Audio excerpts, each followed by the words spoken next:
Okay, so here's how I figured out how to find the uncertainty of KIC, and I got a lot of this from the help from the TAs in the office hours yesterday. But basically, first, what they told me is that there's a way to simplify the equation to find the sixth order polynomial like this, and it doesn't include all the variables like beta and a and things like that. It only has KIC, which is our x. It has the thickness, it has the yield strength, and it also has Kc, which we calculate using K equals beta sigma square root of pi a. Okay, so once we have that, we're going to use something called the Cardano equation.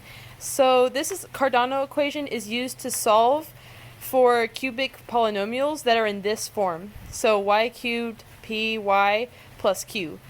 So basically, all you do is plug it into this equation right here, and these are the coefficients of this equation, and it solves for your x. And now doing it this way, it doesn't yield the same exact answer as using the other form of the polynomial that's in the document, but it's very close, and I think it will still give a pretty accurate uncertainty. So now moving on to the Monte Carlo, here's how I edited it. So over here on the Monte Carlo, I got rid of a lot of the columns that used to be there, and I replaced them with 3 columns for the 3 variables in our equation. So the first one has thickness, this one is yield strength, this one is the Kc value. So what I did here was I entered 3 values. I entered 3 values for the first specimen. So this is specimen 1 values that I've got here for the thickness, the yield strength, and the KCS. And then I went ahead and calculated the uncertainties for them too. And under here, it generates all the random values. Now over here is where I calculate P and Q using these values right here.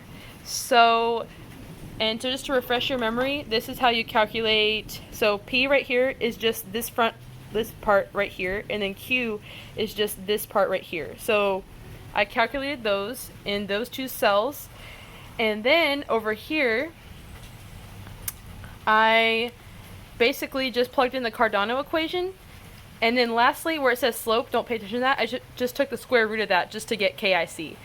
Then what I did here is this one will just calculate the average of all these values here. What I did here was I just took this formula right here and applied it all the way down to cell 4000, row 4000, and then I did the same thing here, just dragged everything down, just so that it would calculate the average of the KICs using all these random values. And then naturally, it'll take the standard deviation, as you can see right here, of all our values, and that'll be your uncertainty.